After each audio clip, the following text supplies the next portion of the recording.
Dear Creator, continue to guide our brothers and sisters. It begins with a prayer for good fortune and a safe journey. That they remain to be proud of their heritage, so they will provide for their children and their children's children. And you go the whole way. A Métis elder blesses the travelers who are about to undertake the adventure of a lifetime. And fly with the eagle. This is the Métis Trek 2005. Over 100 people, 200 horses, and dozens of wagons leaving Batoche in Saskatchewan for a month-long journey to central Alberta.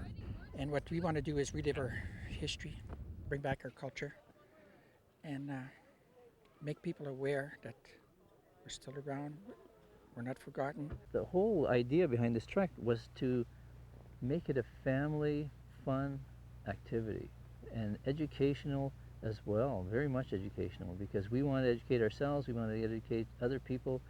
We just want education to be a very, very big component of this thing. A lot of us came not even knowing anybody. Actually, 3 of the people that are hanging out with us are from the Manitoba group.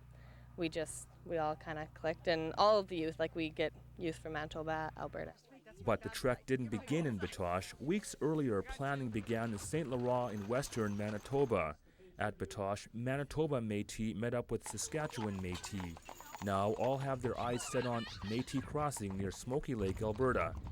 The journey follows the historic Carleton Trail. Over 100 years ago, Métis took the same route, settling along the rivers and roads, many of which still exist today. Métis elder Madeline Ferguson was there on day 1 in Manitoba. It makes me think back to when my grandparents traveled this route, what they had to go through.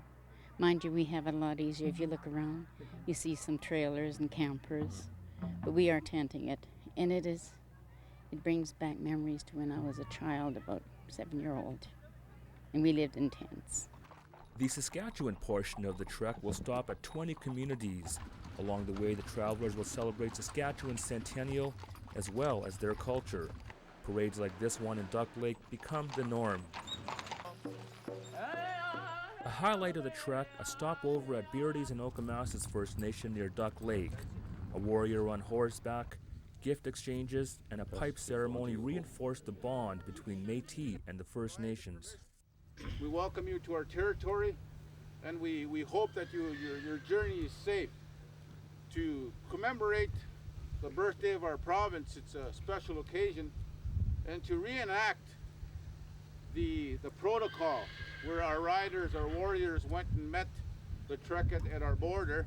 We've had ties with the Métis for a long, long time, and as a matter of fact, some of the people in the reserve are related to a lot of Métis.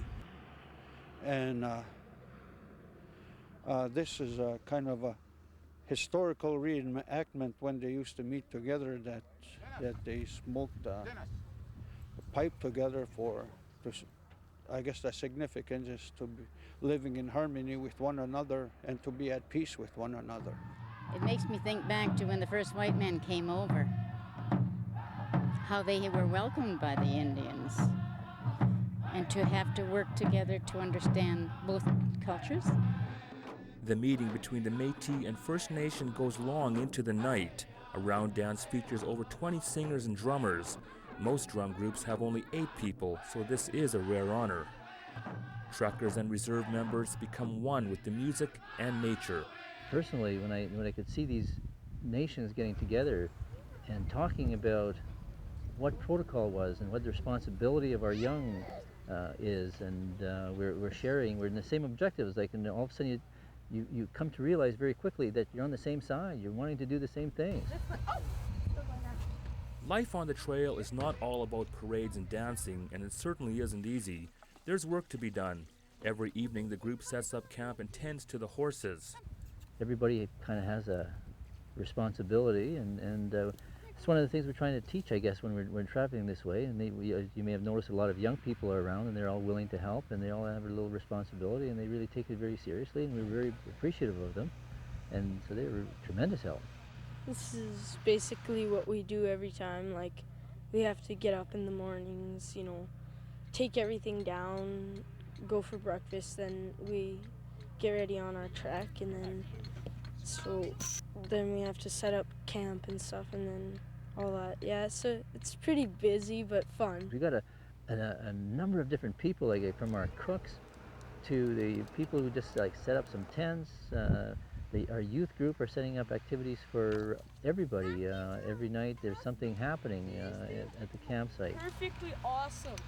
The Métis wagon adventure includes young people from Saskatchewan and Manitoba hoping to get in touch with their roots. We're trying to walk. We have like goals set that we're trying to walk the whole way. And so that's kind of, it's fun to like feel like you're doing something in your moccasins. But I think the best for me is just meeting the people and just learning. Like I'm learning something new every day. The Métis community culture is like a community because you're all related and you all know everybody and stuff. So What's the best part of it for you? probably the horses and actually going on this because it's really something to do. Not many people get a chance to. Well, I think it's a pretty good trek, like pretty long, and you get to meet new people, like travel new places and stuff.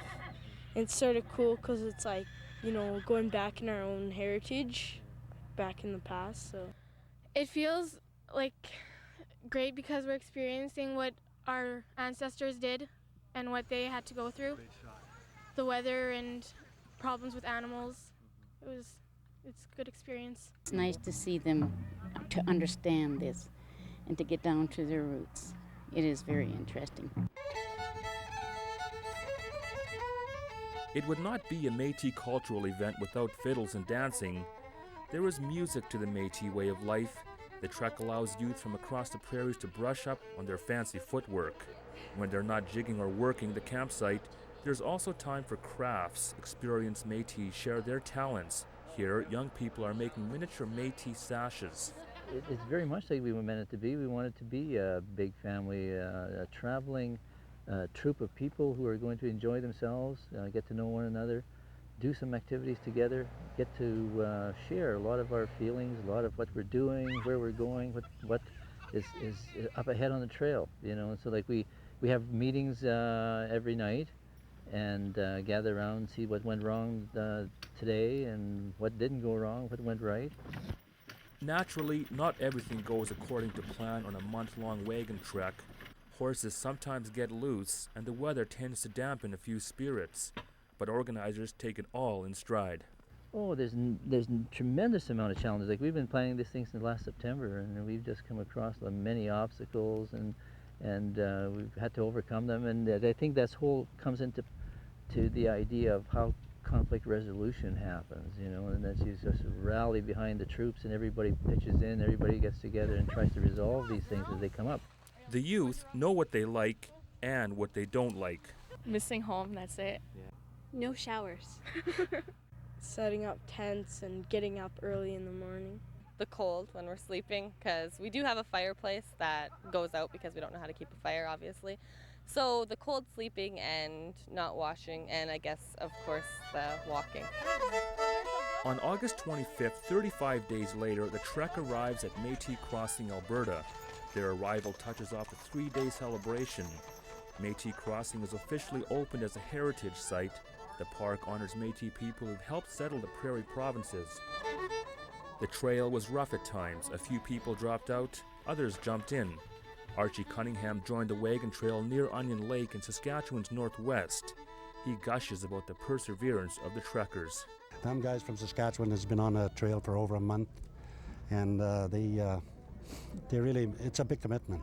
And we have our youth with us too, from Saskatchewan. They're just wonderful kids, and I'm glad that they stayed on, and the commitment and that they showed throughout this trip. As they reflect on a memorable journey, each person knows the Odyssey has given them the incentive to explore further who they are as individuals and as a people. I have a hard time to put it in words, but it's all within here, and we have to have our Métis culture. It's part of us. It makes me understand more of what my grandparents and great-grandparents had lived through. And mind you, I have lived a lot of it too, growing up in the northern part of Manitoba. It's very important to me because I'm very proud to be Métis, and I just find that our culture is drifting away, and when the elders are leaving, our culture's leaving, and that's why this is really important for the youth, because they need to learn from the elders and learn from our people so that we can carry on with the Métis traditions. It's so beautiful to see people cherish and honor their elders and the past Métis people. Well, it makes me very, very proud of who I am, and it makes me also very proud that we can pass our values and tradition on to other people as well, and make them understand who we can be and who and where we're going in life. And in the end, that's what the Métis Trek was really about. Not so much a journey with an end, but one to begin anew, knowledge and pride in a culture rich in history and very much a part of the Canadian experience.